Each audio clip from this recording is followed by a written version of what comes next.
Hello hi नमस्कार, मैं हूं अनोखा अंकित और ये है ओए क्रिकेट का यूट्यूब चैनल।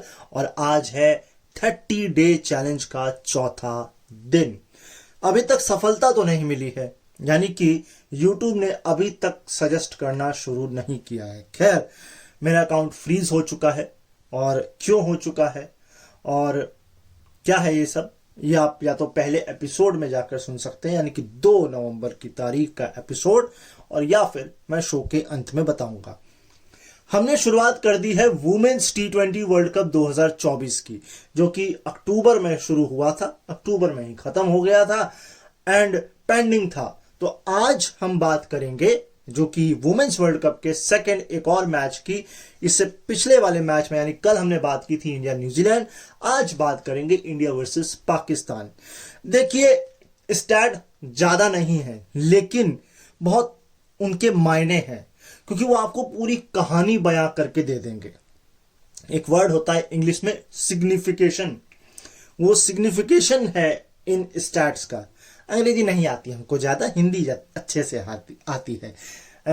आती है या आता है, ये भी अपने आप में एक सवाल है उत्तर प्रदेश वालों के लिए। खैर, तो सबसे पहला स्टार्ट जो है शेफाली वर्मा, क्योंकि अभी मैं ESPN क्रिक इन्फो भी देख रहा था, तो बहुत पुराना देख रहा था, जून का।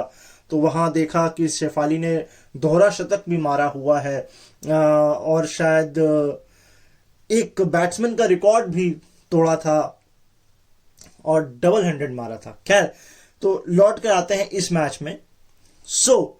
शेफाली वर्मा ने पावर प्ले में क्या किया?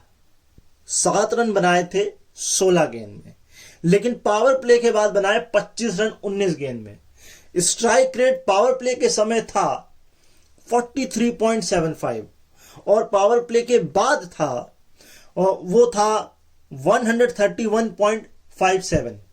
अब आप कहेंगे ये सब कुछ ठीक है, लेकिन कहानी यहां खत्म नहीं होती है, कहानी यहां से शुरू होती है, क्योंकि मिनिमम 30 गेंद खेलने के बाद पहली बार T20 में शेफाली की बॉलें रन से ज्यादा थी। वो लेडी सहवाग हैं, ठीक है, चलती हैं तो चलती हैं, नहीं चलती हैं तो नहीं चलती हैं, और काफी लंबे समय से वो चल भी नहीं रही हैं। टेस्ट में चली थी और मुझे नहीं लगता किसी और मैच में वो चली हैं। एक आध मैच वनडे का होगा तो होगा, लेकिन T20 में उनका बल्ला चल नहीं रहा है। ये इस मैच के लिए इसलिए भी महत्वपूर्ण है क्योंकि रन ज्यादा थे ही नहीं। इसका इंपैक्ट आप देख सकते हैं, मात्र कुछ 105 रन का टारगेट था, लेकिन पावर प्ले में पाकिस्तान के स्कोर थे 29 पर 2 और इंडिया का था 25 पर 1। विकेट कम था लेकिन रन भी कम थे। और आपको पता है कि आप अपना पहला मैच जो है बहुत बुरी तरीके से हारे हो, आपके नेट रन रेट पे बहुत बड़ा इफेक्ट पड़ा है, तब भी आप मैच जाके 19वें ओवर में जीत रहे हो। और ऐसा नहीं है, हमें दोनों पक्ष की बात करनी चाहिए। तो ऐसा नहीं है कि पाकिस्तान इंडिया को लो स्कोरिंग पे रोक नहीं सकता, रोका है उसने। वर्ल्ड कप की बात कर रहा हूं, गाले यानी कि गॉल क्रिकेट स्टेडियम, जो कि श्रीलंका में 2012 में जो वर्ल्ड कप हुआ था, वहां 98 पर 9 डिफेंड किया था पाकिस्तान ने। तो सोचिए, उससे तो हम काफी ऊपर निकल आए हैं। वुमेन्स क्रिकेट की मैं बात कर रहा हूं, लेकिन फिर भी हमें ये तेजी से जीतना चाहिए था। जमीमा हो गई, हरमनप्रीत हो गई, शेफाली हो गई, स्मृति हो गई, उसके बावजूद अगर हम डर डर के खेल रहे हैं तो फिर सोचने वाली बात है। खैर, अगर मैं पाकिस्तान के प्रोग्रेशन की बात करूं तो पहले 10 ओवर में 41 पे 4 और 11 से बीच आखिरी के यानी कि 9 ओवर में 64 पर 4। और 2 खिलाड़ी हैं, शाहिदा खान और निदा दर, इन दोनों ने 28 रन की पार्टनरशिप की थी, जो कि इंडिया के खिलाफ वर्ल्ड कप में 8 या 8 से कम के लिए, यानी 8 से नीचे के लिए सबसे बड़ी पार्टनरशिप है। यानी कि देखिए, ऐसा नहीं कि पाकिस्तान बहुत अच्छा खेलती है और हमें बहुत ज्यादा क्रिटिसाइज नहीं करना चाहिए, लेकिन ना मैन अच्छा कर रही है ना वुमेन अच्छा कर रही है। मैन ने फिलहाल टक्कर दी है ऑस्ट्रेलिया को, जो पहला वनडे होके हटा मेलबर्न में, लेकिन जीत नहीं पाए। भले आपने विकेट निकाले, लेकिन आप बॉलों का अंतर देखिए। और मैं कहीं पढ़ रहा था, क्रिटिकल मैनेजर यानी कि पैट कमिंस ने मैच जिताया है, बॉलिंग से भी और बैटिंग से भी। खैर, नेक्स्ट स्टार्ट देखते हैं। थोड़ा कहानी को और समझिए, और वो ये कि पूरी जो पाकिस्तान की इनिंग थी उसमें 58 बॉल्स डॉट थी, यानी कि 20 ओवर में से 10 ओवर, रन ही नहीं बनाया पाकिस्तान ने। उसके बावजूद आप ऐसा खेल रहे हैं। और एक और इससे जुड़ा हुआ स्टैट है जो कि पिछले मैच की कड़ी को जोड़ता है।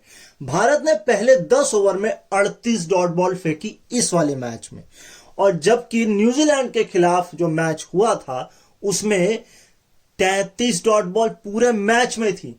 तो सोचिए, आपने रोक कर रखा लेकिन आपने खुद को भी रोका। तो दोनों तरफ की बात है। और अगर हम इसको इस तरह ले कि पाकिस्तान ने आपको रोका, आपको मजबूर किया, और आपको पता है जहां पे मैच हो रहे थे वो पिच भी स्लो थी, आउटफील्ड भी स्लो थी, धूप भी थी, गर्मी भी थी, तो ये भी कुछ फैक्टर हैं।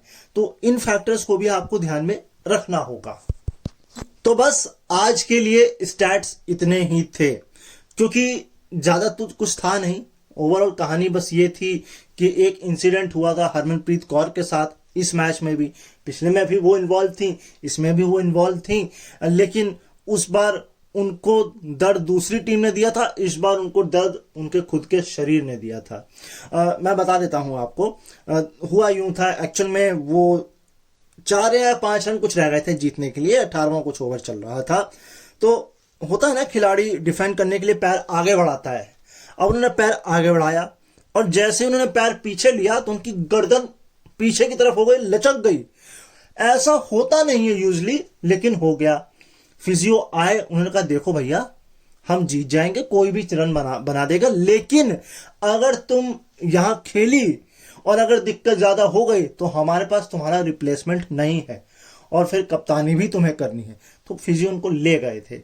तो ये एक इंसिडेंट हरमनप्रीत कौर के साथ हुआ था। और तो उन्होंने अगला मैच खेला था, और मैं देखता हूं अगला कौन सा मैच आपके लिए लेकर आऊंगा।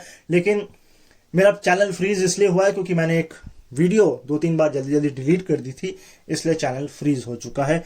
और मैंने यूट्यूब पर खोजा, सर्च किया, तो उन्होंने यही बोला है कि थोड़ा कंटिन्यूअस वीडियो बनाओ, टॉप वीडियोस जो थे वो बनाओ, शेयर मत करो ज्यादा। लेकिन शेयर नहीं करता हूं तो वैसे ही व्यू नहीं आते हैं। तो खैर, लेकिन एक चैनल ने मुझे यह भी बोला, किसी बात पर विश्वास मत करो, जो तुम्हें ठीक लगे वो करो।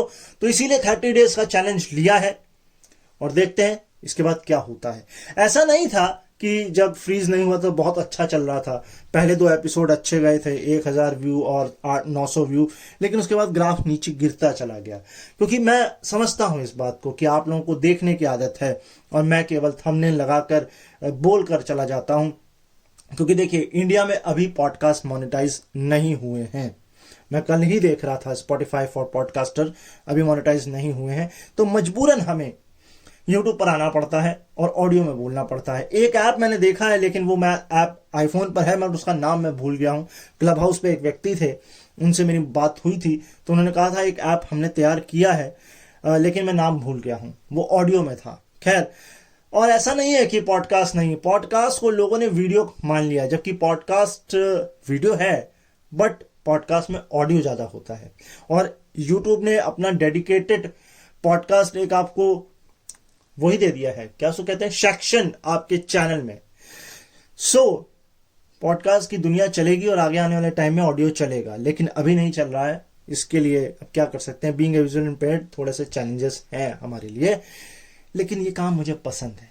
अब इसमें घुस गए हैं तो पसंद है। तो खैर, जाने से पहले अपना ख्याल रखिए, मुझे अपने दिलों में याद रखिए, और मैं आपसे कल फिर मुलाकात करूंगा किसी नए मैच के साथ। होगा लेकिन वुमेन्स T20 वर्ल्ड कप ही। तब तक के लिए नमस्कार।